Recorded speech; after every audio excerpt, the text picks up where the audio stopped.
AITA for blowing up after my dad wrecked my son's Mustang because he wouldn't give it to my aunt? What would you do if your father grabbed a chair and smashed the car you bought for your 16-year-old son right in front of him on his birthday? I saved $12,000 over 2 years to buy my son a car for his 16th birthday, but just 5 minutes after the gift arrived, my parents demanded the boy give it to my aunt simply because she needed it for work more than he did. The moment I tried to protect my son's gift, an impulsive act of anger by my father plunged our whole family into chaos, and what my grandmother did next made them pay a price no one saw coming. Hello everyone, I am Derek. I am 42 years old and own a small auto parts store in a suburb of Detroit. The story I am telling you today happened 6 months ago, on the day of my son Jordan's 16th birthday. I got divorced 8 years ago. Since then, we have lived in a small 2-bedroom apartment on Gresham Avenue, about a 20-minute drive from downtown Detroit. Jordan is the thing I am most proud of in this world. He is smart, gets good grades, and is so quiet that sometimes I have to ask him 2 or 3 times before I know what is happening at school. He never asks for anything.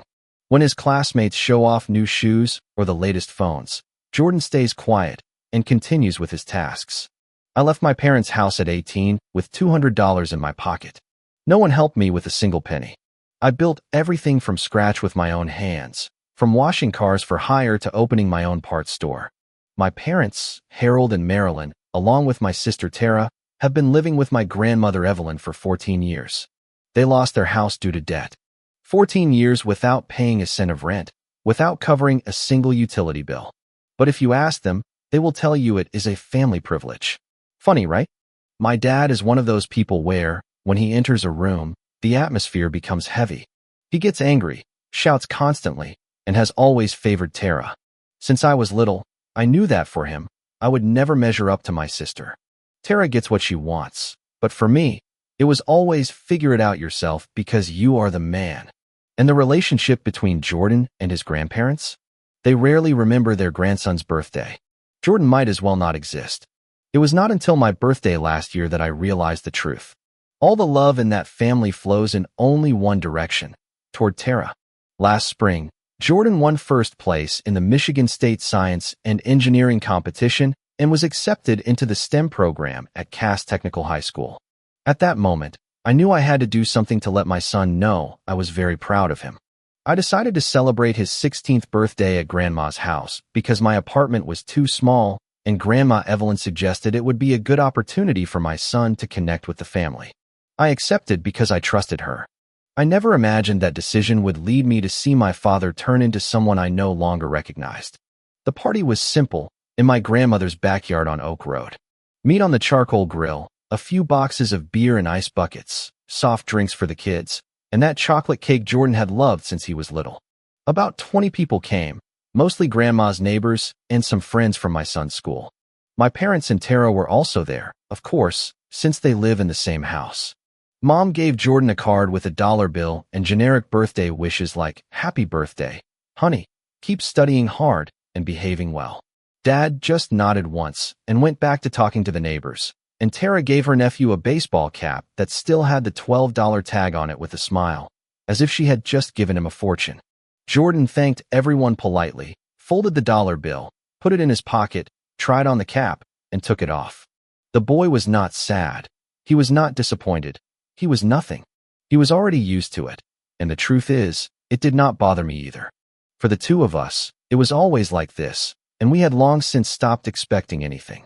Throughout the party, I stood by the drink table pretending to be busy with beer cans, but actually, I did not take my eyes off Jordan.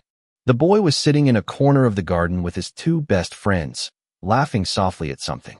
His smile was not one of those bright or showy ones, but the typical smile of a boy who has gotten used to not expecting too much. Grandma Evelyn walked by, touched my shoulder gently, and whispered, "It's time." I looked at my watch. It was 3 p.m. I nodded at her and took out my phone to text the delivery driver. About 10 minutes later, an engine rumbled from up the street. Everyone in the yard stopped talking and turned to look. A tow truck slowly entered the driveway, carrying the special gift I had saved for my son, completely covered with a black tarp. Upon seeing the gift, Jordan stood up with a confused face while looking at me. I smiled and walked toward the tow truck that had stopped in the middle of the yard. My heart was beating so hard I could hear it in my ears. 2 years of saving. Everything came down to this moment. I climbed up, grabbed the corner of the tarp, took a deep breath, and pulled it hard. A 2015 cherry red Mustang shone under the afternoon sun. The glossy paint reflected the entire sky as if the car had just come out of a dream. I turned to my son, my voice cracking as I said, "Happy birthday, Jordan." The boy froze.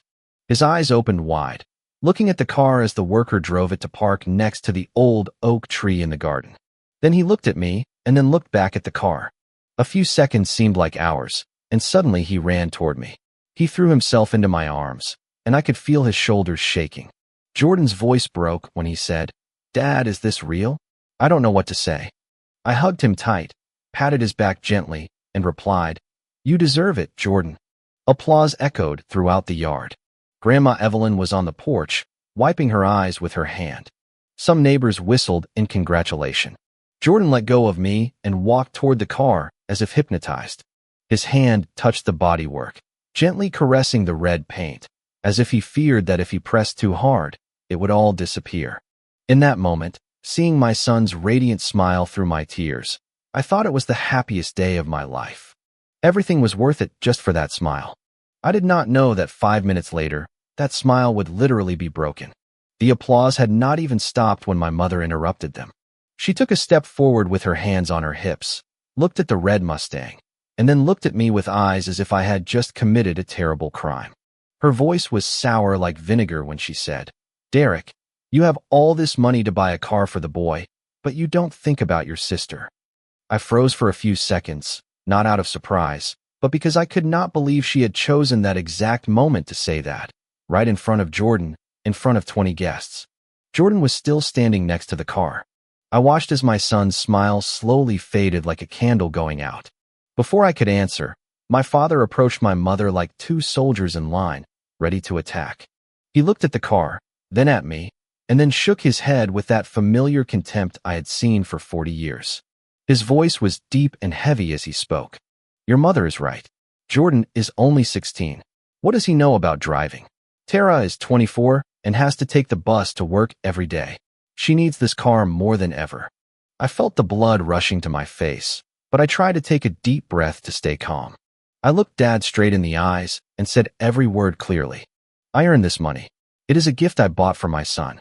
It has nothing to do with Tara." My mom raised her voice immediately because I had just said something incredibly offensive. "You always think only of that boy. Tara struggled for 4 years in community college to get her degree. Now she works for peanuts, taking the bus as if she were a second-class citizen. You are her brother, and you don't know how to help your sister." I almost laughed. Tara struggled for 4 years, graduated with a degree she has never used, and is now working as an exotic dancer at a bar 3 blocks from here. Meanwhile, I work 60 hours a week raising my son alone, and for some reason, I am the selfish one. Her words kept coming out like vultures tearing at their prey. They did not see Jordan. They did not care that the boy was there listening to every word, witnessing every moment. In that instant, I looked at Jordan, and my son took a step back. I could clearly see the change on his face. From happy to confused, and then to hurt. His eyes went from Grandpa to Grandma, then to me, as if trying to understand what was happening. But my family still did not stop. Dad took another step toward me, pointing his finger directly at his son's face, as if he were scolding a bad child. He shouted, "You are selfish. When you have money, you share it with your family. Who do you think you are?" His words were the straw that broke the camel's back. I answered him, my voice cold as ice. "Share? You and Mom have lived off Grandma for 14 years without paying a cent of rent. Tara is 24 years old and keeps taking advantage, letting Grandma pay the utilities. And you are here calling me selfish." Dad turned red as a tomato. He was about to say something, but before he could open his mouth, a little voice spoke behind me. Jordan looked at his grandparents with a trembling but clear voice when he said, "Grandpa, Grandma, today is my birthday." My mother turned sharply and looked at her grandson with icy eyes, as if Jordan were a fly that had just buzzed past her face. She unleashed a sentence like a slap in the face to the boy. "Shut up, adults are talking." I saw Jordan shudder as he felt the verbal slap. The boy remained silent with his gaze fixed on the ground, and his shoulders hunched. He did not cry or argue. He took another step back as if he wanted to disappear from there. Around us, the guests began to whisper. I heard someone murmur, "Oh my God." On his birthday, a neighbor pulled his wife's hand, signaling her to leave. The air in the yard was so thick it was suffocating. Grandma Evelyn was sitting quietly in her plastic chair in the corner of the porch, observing everything. She said nothing, but I could see she was looking at her son with something that was not disappointment, but deeper, as if she were waiting for something. The tense silence lasted a few seconds. I thought it would all end there. I thought my parents had already said enough, and that we could continue the party in an awkward silence. I was wrong. Tara, who had been watching silently like a cat stalking its prey, suddenly spoke. She looked at the Mustang, then looked at me with a cold smile and said, "Derek, if you really are a good brother, you will lend me this car. Just lend it, nothing more." As soon as she said those words, Tara acted in a way that spiraled everything out of control. She did not say another word. She turned around and walked directly toward the Mustang parked next to the oak tree. That was when I realized my mistake. After the delivery driver took the car off the tow truck, I left the keys in the ignition because I thought Jordan would sit in it and try it out later. The car was parked right in the middle of the yard with the front facing the gate with a clear path leading directly to Oak Road, a perfect position to leave at any moment. And Tara opened the car door in an instant and sat in the driver's seat, as if this car had always been hers. The door locks clicked, and my heart shrank. I ran, banged on the window with my hand, and shouted, "Tara, open the door. This is my son's car." Tara turned to look at me through the glass and gave me a smile cold as ice. She spoke through the window with a terrifyingly calm voice. "You have 12,000. Go look for another one. I need this more. Besides, I love this red color." Then she turned the key. The Mustang's V8 engine roared in the quiet afternoon like a newly awakened beast. My mom ran over, but not to stop her. She stood next to the car door, tapped the window, and applauded as if she were supporting her favorite team. "Tara, you are doing the right thing. Go now. Don't let Derek intimidate you." I stood frozen for a second. My brain seemed to have paralyzed. There are things that even seeing them with your own eyes, you cannot believe. Then, without thinking, my feet moved automatically. I ran to the front and stood right in front of the hood. I do not know what I was thinking at that moment. Maybe I was not thinking at all. I knew I could not let my sister take what I had saved 2 years for my son. Not today, not like this. Tara honked the horn loudly. The piercing sound of the horn echoed through the entire neighborhood. She shouted out the window, "Derek, move." I'm not joking. I stood still with my feet nailed to the cement. My eyes stared at my sister through the windshield. Two siblings who grew up together, now looking at each other like strangers. Out of the corner of my eye, I saw Jordan standing about 10 steps away with his body paralyzed. His hands clenched, opened, and clenched again. His face went pale with his eyes open wide watching the scene in front of him. Jordan's voice broke when he called me. "Dad." Tara stepped on the gas slightly. The car moved forward a few inches. The front bumper almost grazed my knees. The whole yard screamed. Mr. Whitman, the neighbor who lived 3 houses down, ran over and shouted, "Lady, stop right now. Are you crazy?" His wife took out her phone. I did not know if she was calling someone or recording a video, and then I saw my son running toward me. Jordan pushed his way through the crowd and ran to my side. His shoulder brushed against mine. Father and son were together in front of the rumbling car. His hand was trembling. I could feel it, but his feet did not waver. Jordan's voice shook when he told me, "I'm with you, Dad." I got a lump in my throat. I grabbed my son's hand and squeezed it tight. His hand was freezing, but he grabbed mine very tightly. Bennett, Jordan's best friend, also stepped forward and stood behind us. The boy was a head taller than Jordan. With his face red with anger, he turned to look at Tara and shook his head. "I can't believe it. Is she really going to do this?" My mom shouted. Her voice was shrill.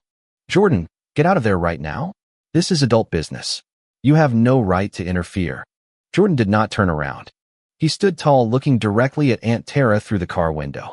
For the first time in his life, I saw my son not bow his head to this family. Around us, everything was chaos. Several neighbors took out their phones to record while others shouted to call the police, and some tried to force their way in and intervene. 10 seconds passed, 20 seconds. Tara remained sitting in the car with her hands still on the steering wheel and her foot pressing lightly on the accelerator, making the engine roar menacingly. No one moved. Then I heard familiar heavy footsteps behind me. My dad was approaching. I saw him run like a hurricane. He grabbed my arm and pulled me hard to the side. Then he turned to grab Jordan's shirt and drag him away from his position. He roared, "Move. Let Tara go." My son, and I didn't give up. Without thinking, I pushed him. Hard. For the first time in my life, I did that to my father. He stumbled back 2 steps with his eyes wide open, looking at me as if he could not believe what had just happened. That moment was the most important turning point of my life. The first time I directly confronted my family. I did not do it out of anger or pride. I did it because I wanted my son to see that his father was ready to defend him no matter who was on the other side. And right in the middle of that tense moment, Grandma Evelyn stood up from her plastic chair in the corner of the porch. For the first time that afternoon, she spoke. She approached slowly but decisively. Her voice was low and clear. "Everyone stop. This has gone too far." My father turned around. His face was red with anger. He looked at his mother and roared, "You are old. Sit down. This is our business." Grandma Evelyn stopped walking. She said nothing. She simply stood there looking at her son with eyes I could not decipher. Silent, cold, as if she were looking at a stranger. Her silence only angered my father more. He turned and looked at Jordan and me, who were still standing in front of the car. The anger in his eyes intensified. He pointed his finger in my face and shouted, "You dare to push your father? Are you teaching your son to go against his grandfather?" I looked him straight in the eyes. My voice was calmer than I expected. "I am protecting my son's property. That is not defiance." My answer was like throwing gasoline on the fire. My father ground his teeth, turned toward the Mustang thinking of something. Then he approached and pulled hard on the door handle.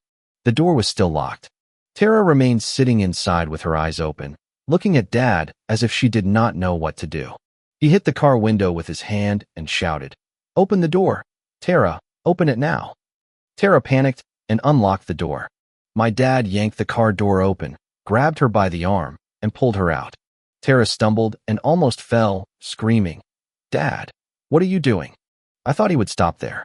I thought getting Tara out of the car would calm his anger. I was wrong, completely wrong. Instead of calming down, my father stood there breathing heavily. His eyes scanned the area as if looking for something. Then he saw it. A gray metal folding chair was next to the party table, about 5 steps away. He walked over and picked up the chair. My heart stopped beating. I shouted, "Dad, stop." My dad did not answer. He did not look at me. He did not look at anyone. He lifted the chair and smashed it against the Mustang's windshield. The sound of broken glass echoed through the afternoon, piercing and cold. Jordan screamed and backed away. I ran to hug my son. I pulled him toward me and shielded him from the cold. But my dad was not finished yet. He lifted the chair a second time and smashed it against the side window. A third time he smashed it against the hood. The noise of metal against metal echoed deafeningly. I let go of Jordan and ran to try to grab Dad's hands, but he pushed me to the ground. My knees hit the concrete, and I felt a sharp pain. When I looked up, my father had hit it 2 more times. The red Mustang I had saved 2 years for was unrecognizable. The windshield shattered completely. The side window was smashed to pieces, and the hood was deeply dented with the marks of the chair's metal legs. Finally, my father threw the chair to the ground. The sound of metal hitting concrete echoed like a period at the end of a sentence. He stood there with his chest heaving and sweat running down his face. Then he turned to look at me with victorious eyes. He gave a cold smile and said, "No more car. Let's see what you can do to me." The whole yard went silent. The guests froze. They stood open-mouthed, unable to believe what they had just witnessed. I turned to look at Jordan.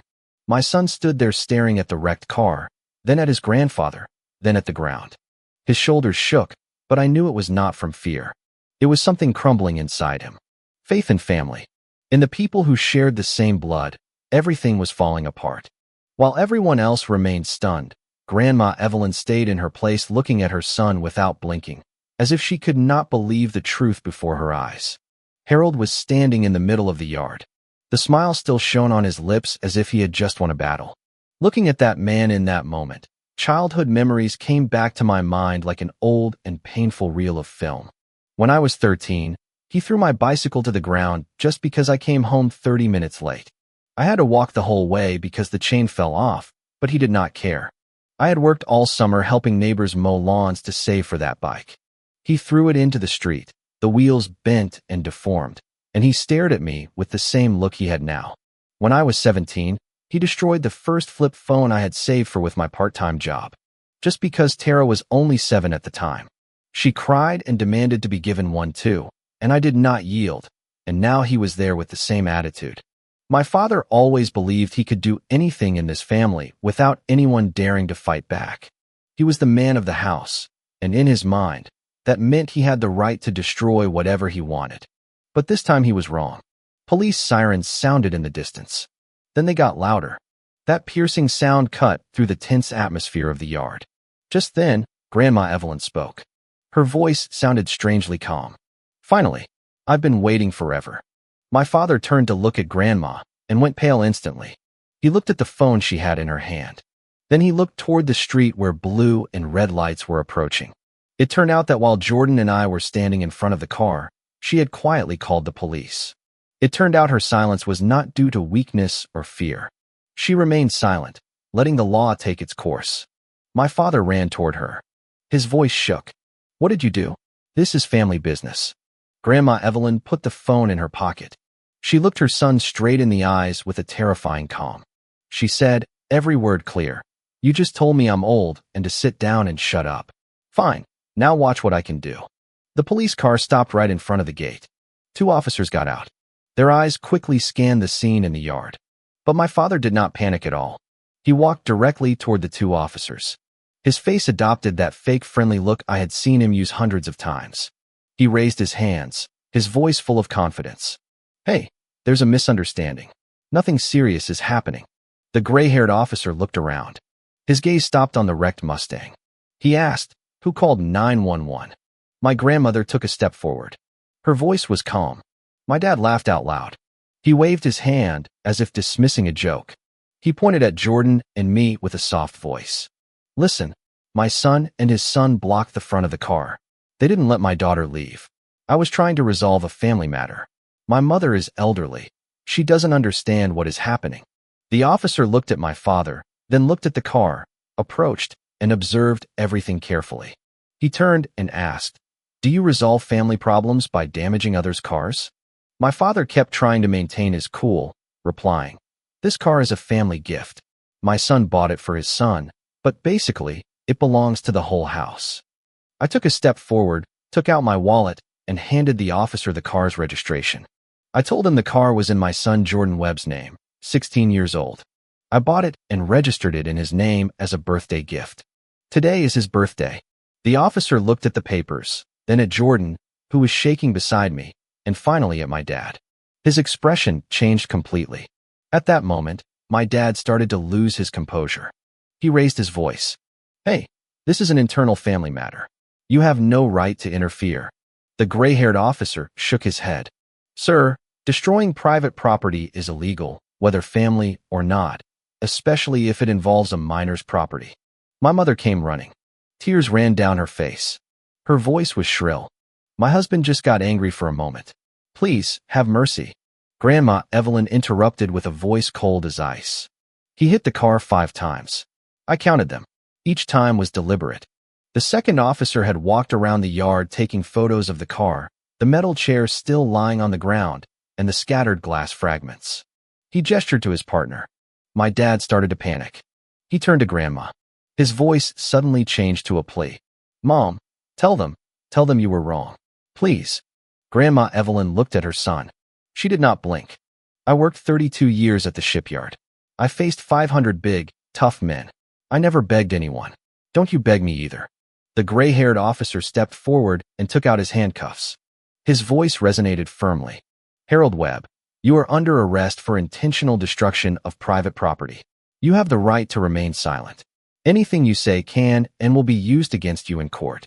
The sound of the handcuffs locking echoed in the yard. The sound of metal against metal, cold and final. My father was led to the patrol car, pale as a sheet.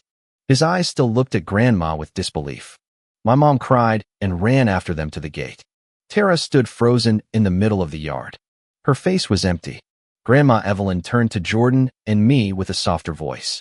"Go home. I'll call you later." The guests left one by one in silence.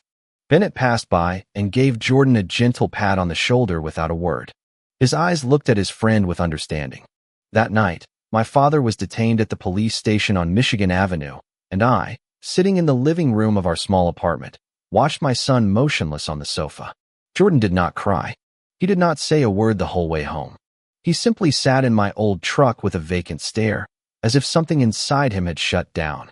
And I knew that was scarier than tears because, for the first time in his life, my son truly understood what his grandfather thought of him, and that truth hurt more than any broken glass. After that day, with all the clear evidence, my father had no way to deny it. During the 2 weeks I waited for the trial, every time I saw Jordan sitting silently by the window, my heart shrank.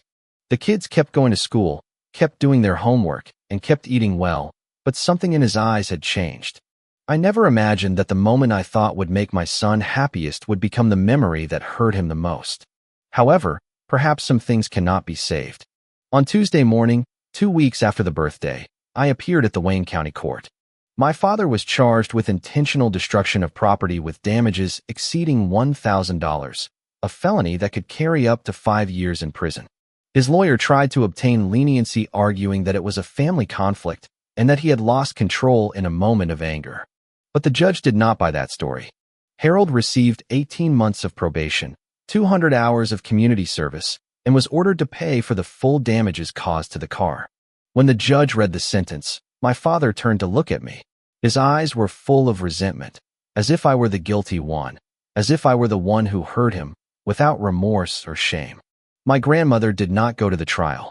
She had already said what she had to say to the police, and for her, that was enough.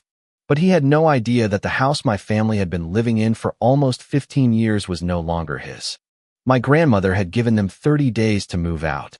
No matter how much my parents begged, cried, or blamed others, she would not change her decision. I was not there to witness it, but I could imagine what it must have been like. With my parents' meager pension and Tara's job as a waitress, they would struggle to find a new home, but that was no longer my problem. As for me, during the months that followed, I tried to talk more with my son, and Jordan was always like that, understanding in a way that broke my heart. One afternoon, father and son were sitting on the couch eating pizza, when suddenly, he turned to look at me. His voice was calm as he said, "Dad, when I'm older, I'll earn my own money to buy myself a car. Don't think about that day anymore." I looked at my son with a lump in my throat. Before I could say anything, Jordan continued. His eyes remained fixed on the cooling slice of pizza. "I don't need a car. I need you to be healthy." He did not mention his grandparents or Aunt Tara. He only spoke of his great-grandmother, asked about her health, reminded me to eat well, and called her at least once a week. Maybe for Jordan, Grandma Evelyn was the only person in this extended family who truly loved him. 3 months after the trial, Grandma Evelyn called me to meet her. When I entered the empty house, she was sitting at the kitchen table. In front of her was a paper she offered me. It was a deposit receipt for a 2024 red Ford Mustang. I looked at the paper and then looked at her without understanding what was happening. She told me she sold the house for $165,000. Comment. Friends, this story serves as a powerful reminder that true family is defined by love, respect, and protection, not just by shared blood. It takes immense courage to break the cycle of toxicity and stand up for what is right, just as Derek and Grandma Evelyn did.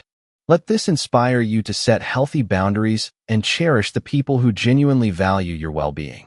Ultimately, protecting the peace and happiness of your loved ones is the most valuable inheritance you can leave behind. If you like the stories, don't forget to leave a comment and support the channel by subscribing. See you in the upcoming stories.